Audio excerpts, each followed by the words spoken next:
네, 안녕하세요. 증시나시판 안지원입니다. 네, 오늘은 미디어 엔터 담당하시는 유진투자증권의 이현지 연구원님 모시고 대담 진행해 보도록 하겠습니다. 안녕하세요. 네, 안녕하세요. 네, 간단하게 소개 한 번만 해주시겠습니까? 네, 안녕하세요. 저는 유진투자증권에서 미디어 엔터를 담당하고 있는 이현지라고 합니다. 일단 오늘 다룰 내용이 미디어, 그리고 그 중에서도 이제 제작 그리고 극장 쪽 이야기 해보고 그 다음에 엔터 쪽 이야기 해보면 좋을 것 같습니다. 최근에 이 재벌집 막내 아들 드라마가 굉장히 히트를 많이 셨고 저도 재밌게 봤는데 미디어 쪽은 그 유통 구조라고 하나요? 그 어떻게 수익을 올리는지 매출 인식 구조라든가 어떤 식으로 이제 그 산업 생태계가 형성이 되어 있는지 요것만 좀 설명을 조금 쉽게 한번 부탁드리겠습니다. 저희가 이제 드라마를 만든다고 할 때 보통은 크게 4가지의 수익 모델이 있는데 이제 최근에 좀 아시면 좋을 만한 건 크게 2가지 모델이 있습니다. 먼저 제작비를 100이라고 놓고 봤을 때 크게 2가지 모델 중 하나가 이제 하나는 넷플릭스 오리지널, 넷플릭스에서만 보실 수 있는 뭐 오징어 게임 같은 드라마들 그런 경우가 있고, 두 번째는 넷플릭스랑 TV랑 동시 방영되는 이 동시 방영 모델이 있는데 2가지를 설명을 드릴게요. 먼저 넷플릭스 모델이 쉬우니까 먼저 말씀을 드리면 제작비를 100이라고 놓고 봤을 때 그 드라마에 대한 IP 자체가 제작사가 아닌 넷플릭스가 가져가게 되는 모델이고요. 그렇기 때문에 제작사는 전체의 10에서 20% 정도의 안전 마진만 받게 됩니다. 그러면 오징어 게임을 만약에 만들어도 제작사가 돈을 못 벌고 넷플릭스만 1조 가까이 돈을 벌었다 하는 이유가 IP에 대한 권리가 다 넷플릭스에 속해 있기 때문이고요. 그래서 제작사들은 돈을 벌기 위해서 이 동시방영 모델을 많이 만들어야 합니다. 이게 어떤 구조냐면요. 먼저 제작비를 이제 100이라고 놓고 봤을 때 전체의 절반, 한 40에서 많게는 뭐 55% 정도까지 방영권료라고 해서 방영되는 플랫폼 있잖아요. TV 채널들. 네. 뭐 TVN이라든지 공중파, 뭐 JTBC 등등등 그런 곳에다가 방송사에다가 판매하는 그 방영권료를 전체의 40에서 한 많게는 55%까지 수치를 합니다. 그리고 15에서 20% 정도를 이제 PPL이라든지 OST 등으로 채워요. 그러면 벌써 전체 제작비에 적게는 60, 뭐 많게는 70 이상 찾겠죠. 네. 그러면 나머지 이제 30% 플러스 알파를 어디서 채우냐? 우선 IPTV 같은 국내 채널이라고 하나요? 그런 네. 플랫폼에다가 또 방영을 하면 한 국내 판매로 10% 정도를 또 충당을 할 수가 있고, 나머지 부분을 이제 해외 판매에서 충당을 합니다. 그래서 대표적으로 넷플릭스 같은 경우에서 뭐 동시에 방영이 된다라고 하면 이게 회사마다 다른데요. 보통은 전체 뭐 적게는 뭐 제작비의 40에서 많게는 70% 이상까지도 넷플릭스가 그 드라마에 따라서 좀 리쿱을 해주기도 합니다. 그래서 동시 방영의 경우는 평균적으로는 적게는 20, 많게는 40% 이상까지도 마진이 나는 구조라서 동시방영 모델이 가장 수익성이 좋습니다. 일단 리쿱이라는 단어가 조금 생소하거든요. 그 단어가 어떤 단어인가요? 제작비 회수율이라는 의미인데요. 그냥 쉽게 생각해서 넷플릭스가 이 드라마를 얼마에 사갈지의 그 비율을 정하는 말입니다. 뭐 예를 들어서 한 70%의 리쿱률이다라고 하면 전체 100원 중에 70원을 넷플릭스가 주고 사갔다라는 의미가 되는 거죠. 나머지는 다른 수익원으로 채우면 맞습니다. 되겠네요. 그래서 네. 최종적으로 한 20에서 한 40% 마진이 발생할 수 있다. 네. 네, 동시 방영의 경우에는. 네. 그리고 요즘에는 이제 오리지널 콘텐츠보다 이 동시 방영 쪽이 좀 많이 늘어나는 구조인가요? 드라마 회사들 제작사마다 다른데요. 동시 방영이 늘어나고 있는 추세긴 한데 다시 오리지널 드라마가 또 많아지는 추세기도 해요. 왜냐하면 오리지널과 그냥 동시 방영의 차이는 뭐냐면, 만약 이건 정말 순전히 제 생각인데요. 오징어 게임이라고 하는 드라마가 만약에 동시 방영으로 됐었다면 제작비를 충당하기 위해서 PPL 같은 게 엄청 들어갔을 거거든요. 네. 달고나 같은데 무슨 뭐 제조사에 그렇죠. 설탕 이런 게 분명히 붙었을 거란 말이에요. 그런데 넷플릭스 오리지널은 그 제작비 자체가 적게는 회당 10억 원, 많게는 회당 30억 원까지 가는 대작들이 많기 때문에 조금 더 드라마의 퀄리티를 높이고 이 제작사의 레퍼런스를 쌓을 수가 있단 말이죠.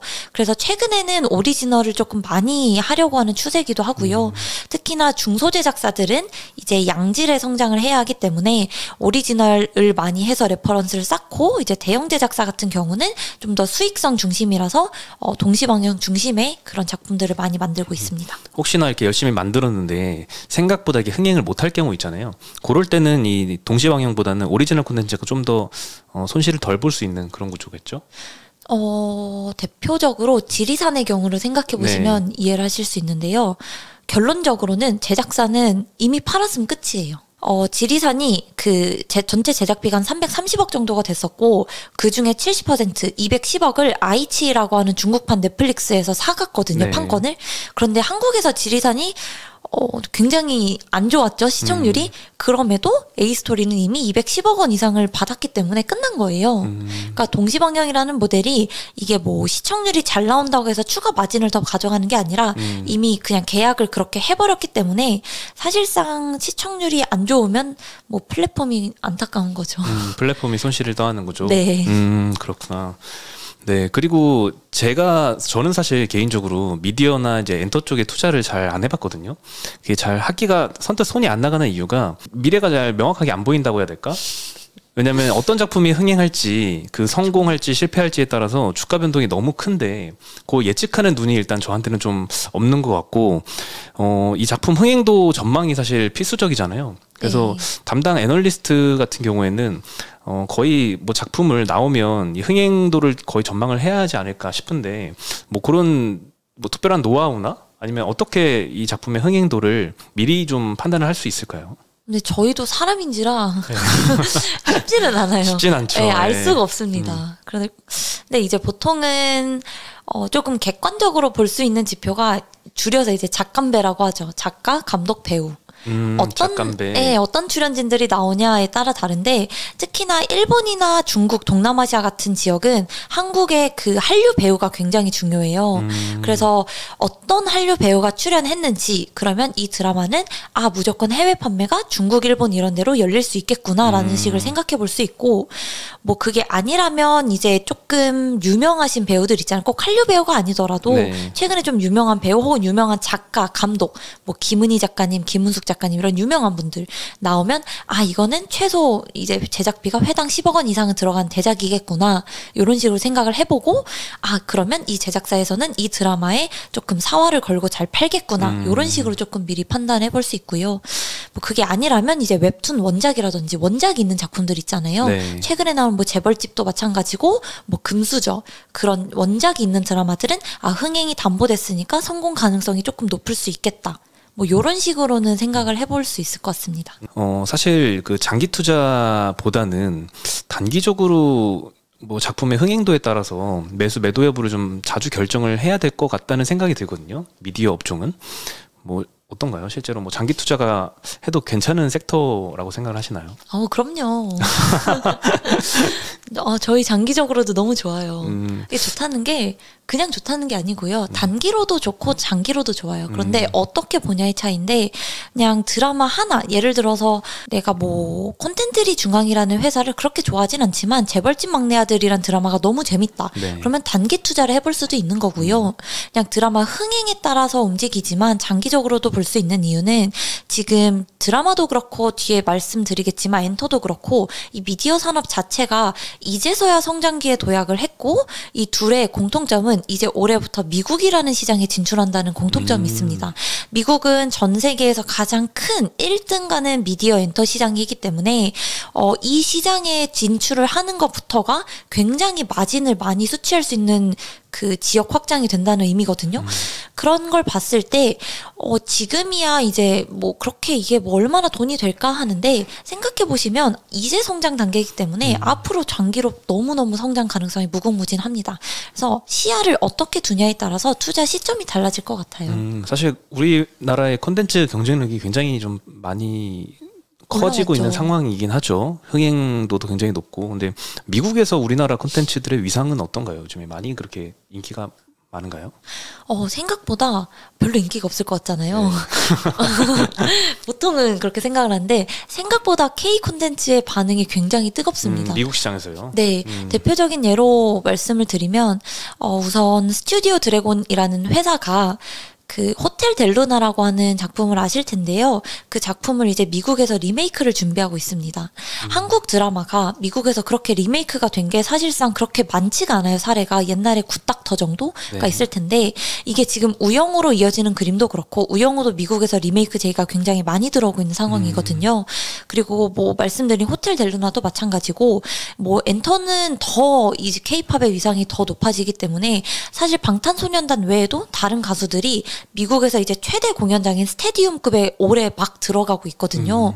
1년 전과 지금이 굉장히 드라마도 그렇고 음악도 그렇고 위상이 많이 달라졌습니다. 드라마도 많이 위상이 달라졌다고요? 네.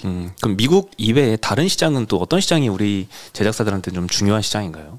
최근에 조금 많이 골머리를 앓고 있는 아무래도 중국이겠죠. 중국이 중요하다라기보다는 중국이 왜 중요하게 이렇게 계속 뜨겁게 달궈지고 있냐면 지금 중국에서는 한알령이 2017년부터 시행되고 있었기 때문에 한국 콘텐츠가 공식적으로 유통이 되지 못했어요. 네. 그래서 중국이라는 시장이 만약에 열리게 되면 기존에 우리가 받았던 아까 말씀드린 동시방영 모델의 20에서 40%에다가 중국이 추가로 위에 더해질 수가 있거든요. 왜냐하면 넷플릭스를 포함한 해외 플랫폼들이 중국에서 서비스를 안 하기 때문에 추가 판매가 가능하거든요. 그렇기 때문에 중국이 조금 더 열리면 중요한 포인트가 되고 그게 아니라면 일반적으로는 이제 동남아시아가 가장 큰 시장이고요. 한국 드라마를 소비하는.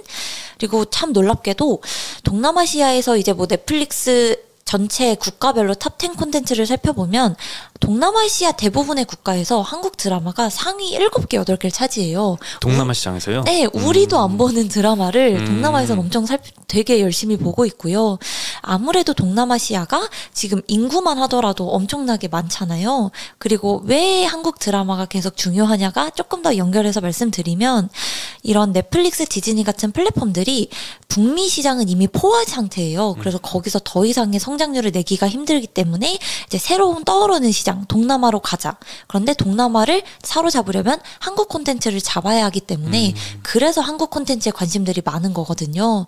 그래서 뭐 지금 미국이나 일본이나 동남아나 한국 콘텐츠 인기 너무너무 많기 때문에 장기적으로 보시기에 너무너무 매력적인 섹터입니다. 중국은 좀 열릴 거라 기대를 해봐도 될까요? 최근에 뭐 한항영 해제 기대감도 있고 작품이 하나둘 이제 OTT에 소개가 되는 것 같은데 이게 단기적으로 그칠 것 같다라는 시각도 좀 있는 것 같고 아니면 이제부터 진짜 드디어 열린다는 시각도 좀 있는 것 같아요. 어떻게 보시나요? 사실 한알령이 열렸다고 보기는 힘들 것 같아요. 아직까지는. 네, 그냥 항상 그래왔듯이 이런 중국에 사실 이게 올해 팔린 건 아니거든요. 그러니까 올해 이미 4월에도 뭐 슬기로운 의사생활 포함해서 다양한 작품들이 중국에 팔렸었어요. 네. 근데 이게 지금 이제 연말 연초 가면서 조금 더 반응이 크게 오는 거라서 그냥 중국 모멘텀은 한알령이 열렸다 이제 해제됐다라고 보기보다는 그냥 하나의 중국이라는 모멘텀이 붙었구나라고 보시는 게 더 맞는 것 같고요. 앞으로도 지금 뭐 중국 플랫폼에서도 이제 뭐 한국 드라마 2023년부터 많이 들여오겠다라고 했지만 공식적으로 한알령이 해제됐다라고 기대감을 갖기에는 조금 더 보수적으로 보시는 게 맞는 것 같습니다. 보수적으로. 예전에는 사실 중국이 엄청나게 큰 모멘텀이었던 것 같아요. 그렇죠. 스튜디오 드래곤도 멀티플이 한 30배 이내로는 잘 안 갔던 것 같은데 네. 그게 다 중국에 대한 기대감 때문이었잖아요. 그렇죠. 네, 지금은 좀 미국이나 이런 넷플릭스 쪽이 많이 대체를 한 상황인가요? 네, 맞습니다. 중국이 사실 이제 2017년부터 시작을 했으니 그 전의 사례로 봐야 되죠. 중국에 판매했던 경우가 얼마나 업사이드가 있었는지는. 말씀하신 것처럼 스튜디오 드래곤이 2018년도 들어서 아마 18년 5월쯤이었을 거예요. 그때부터 주가가 엄청 급격하게 오르기 시작했는데 그때 오르던 멀티플 초기에 받았던 그 멀티플이 65배였거든요. 네. 굉장히 부담스러운 숫자인데 한알령 임에도 중국에서 한국 드라마가 방영이 되면서 여전히 중국이라는 시장은 국내 제작사들이 열리기만 하면은 충분히 멀티플이 이제 상영될 수 있을 만한 곳이구나라는 걸 알 수가 있는데 지금은 당연히 미국으로 갈 수밖에 없는 게요. 미국이라는 시장이 제일 큰 시장이잖아요. 그런데 네. 제일 큰 시장인데 여기에 이제 뭐 한국 드라마도 케이팝도 마찬가지로 침투하고 있는 비율이 10%도 채 되지 않아요. 너무 큰 시장인데 이제 여기를 들어가고 있으니 당연히 가서 우리가 뭐 수치해야 할 이런 먹거리들이 너무너무 많은 거죠. 그래서 앞으로 제작사도 그렇고 엔터도 그렇고 내년을 바라보는 중요 포인트는 미국의 어떤 드라마가 어떻게 나갔고 뭐 어떤 음악기 뭐 어떻게 기획사들이 뭐 어떻게 영업하고 이게 가장 좀 중요한 변수가 될 것 같습니다. 이제 그럼 좀 미국 시장에 진출할 드라마 같은 게 어느 정도 있나요? 라인업들이? 그래서 아마 다들 아시는 분도 계시고 모르실 수도 있는데 CJ E&M이랑 콘텐트리 중앙이라는 회사는 미국 제작사를 이미 인수를 했습니다. 네, 그렇죠. 네, 그래서 제작사를 인수했기 때문에 그 회사들은 미국에 직접 진출한다기보다는 인수한 제작사를 통해서 간접 진출하는 방식으로 미국에서 사업을 할 것 같고요. 네. 뭐 스튜디오 드래곤 같은 경우는 사실 미국이 뭐 말이 쉽지 우리가 할리우드 시장에 어떻게 나가겠어요. 한국에서만 유명한 제작사인데 그래서 스튜디오 드래곤의 자체 IP를 가진 드라마보다는 이제 오리지널 드라마, 플랫폼이 IP를 가지고 있는 그런 드라마를 수주받아서 만드는 형식으로 먼저 진출을 합니다. 그래서 내년 상반기에 베스트셀러 원작이 더 빅도어 프라이즈라는 책이 있는데요. 네. 그 책을 이제 드라마화하는 작품이 내년 상반기에 공개가 될 예정이고요. 애플 TV 플러스라고 하는 플랫폼에서 미국 본토 시장에 나가게 됩니다. 그래서 뭐 스튜디오 드래곤을 시작으로 이제 많은 제작사들이 미국 시장에 직접 진출을 하거나 혹은 뭐 제작사 인수하는 방식으로 간접 진출을 시작하지 않을까 기대합니다. 네, 그러면 중국보다는 이제 미국 시장을 투자자들이 좀 더 많이 기대를 하고 있는 상황이고 미국에서 특히나 이제 제일 큰 OTT는 이제 넷플릭스잖아요. 그럼 넷플릭스가 한국 콘텐츠를 얼마나 사주느냐, 얼마나 한국 콘텐츠에 투자를 하느냐도 중요할 것 같은데 이게 좀 많이 증가하고 있나요? 네. 넷플릭스가 우선 한국에 맨 처음에 들어온 게 이제 2016년, 2017년에 옥자라는 영화를 시작으로 이제 본격적으로 한국 콘텐츠를 수급하기 시작했는데 네. 그때만 해도 뭐 900억, 1000억도 투자를 안 했어요. 한국 시장에. 전체요? 네. 한국 이제 본인들은 막 10조, 20조 콘텐츠 투자비를 쓰지만 한국에 투자한 건 1000억이 채 안 됐었던 거죠. 그러다가 2020년 들어서 이제 3333억 처음으로 이제 3000억대 투자를 하면서 넷플릭스가 한국 시장에 투자한 지 3년 만에 흑자 전환을 하게 됩니다. 돈을 꽤 많이 번 거죠. 그러면서 돈이 되는구나를 느끼고 2021년 5,500억 원을 투자하게 되고 2022년 올해는 아마도 이제 공식적으로 나온 숫자는 없는데 최소 7천에서 8천억 원 정도는 투자한 것으로 보고 있고요. 이게 여전히 넷플릭스 전체 투자비에서 차지하는 비율이 5%가 채 되지 않기 때문에 내년은 1조 가량을 투자한다고 보더라도 넷플릭스 입장에서 전혀 부담스러운 수준이 아닙니다. 그래서 한국에 투자하는 금액은 자꾸 늘고 있어요. 1,000억에서 3,000억, 5,000억 이렇게 되면 진짜 빠르게 늘긴 하는 것 같네요. 그러면 넷플릭스 입장에서는 그렇게 K 콘텐츠의 투자가 그렇게 뭐 얼마 안 되는 비중이면 어디에 그렇게 많이 투자를 하고 있나요?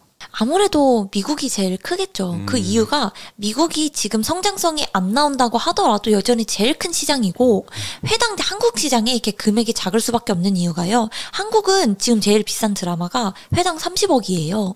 물론 비싸죠. 네. 그런데 미국은 프렌즈 아시죠? 네. 그냥 노는 거잖아요. 그렇죠. 물론 대단한 드라마지만 그 드라마가 회당 드라마 제작비가 회당 1,000만 달러까지도. 1,000만 달러면 지금으로 한 120억 정도? 네. 회당이요? 네. 그 한 회가 한 1시간 정도 하는 거 아닌가요?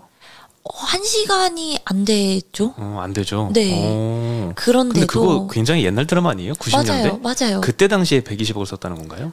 그러니까 이게 이제 시즌이 여러 개가 있잖아요. 예. 이제 시즌이 최근까지 오면서 회당 이제 100억, 120, 130억까지도 가고 뭐 당연히 뭐 반지의 제왕이라든지 뭐 왕자의 게임 이런 건 이제 더 많이 들겠죠. 이제 장르물이니까 말씀드리고 싶은 거는 한국은 오징어 게임이라고 하는 장르물이 이제서야 회당 30억인데 미국은 프렌즈, 빅뱅 이론 그냥 정말 가볍게 볼 수 있는 드라마부터가 이미 회당 제작비가 100억 이상이라는 거죠.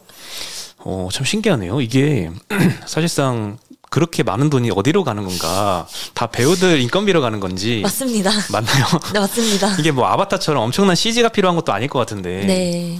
프렌즈면 다 인건비로 들어가겠네요. 맞습니다. 그래서 그 배우들이 그거 찍고 이제 거의 뭐 다른 데 출연을 안 하는 것 같은데요? 뭐 그쵸 이미 그때 다 땡겨놔 들어온 건가요? 네, 이미 다 땡기시고 그 기묘한 이야기라고 넷플릭스에서 되게 유행하는 되게 인기 시리즈가 있는데 거기에 주인공이 되게 어리거든요. 네. 이제 20대 한 중반 됐나? 근데 이번 시즌 4 출연료로 거의 몇백억을 받았다고 하더라고요. 예, 미국은 엄청나네요. 그렇게 네, 몸값이 비싸기 때문에 회당 제작비가 비싸고, 그러니까 한국에서는 이제 같은 드라마를 만들어도 제작비가 5분의 1에서 최대 10분의 1까지 절감이 되니까 넷플릭스가 그렇게 돈을 많이 들이지 않아도 성장을 할 수밖에 없는 거죠. 많이 투자 금액이 한국에 대한 투자 금액이 좀 많이 늘어날 수 있겠네요. 그쵸. 그래서 이 추세가 점점 올라가고 있어요. 한국도 회당 제작비가 점점 올라가고 있는 추세라서 미국에만 비교하더라도 아직 5배가량의 이 성장 여력이 남아있기 때문에 뭐 이렇게 보나 저렇게 보나 너무너무 매력적인 성장이 계속 이어질 것 같습니다. 그래서 제가 사실 의구심이 좀 들었던 게 뭐 어떤 콘텐츠가 뜰지도 알 수가 없어서 단기 투자를 해야 되는데 저는 그게 좀 소질이 없는 것 같고, 그래서 뭐 이거는 섹터 투자는 힘들겠다, 이 섹터는 라고 생각을 했는데 장기적으로도 전망은 굉장히 뭐 밝다고 볼 수 있겠네요. 그럼요. 산업 전체적으로는 일단 시장이 굉장히 성장하는 거고, 그 개별 종목에 따라서는 뭐 어떤 작품의 흥행도에 따라서는 좀 더 단기적으로는 주가 편차가 좀 있을 수 있고. 네, 맞습니다. 네, 일단 좋은 섹터인 것 같습니다. 네, 미디어 업종에 대한 이야기는 여기서 좀 마무리하면 좋을 것 같고요.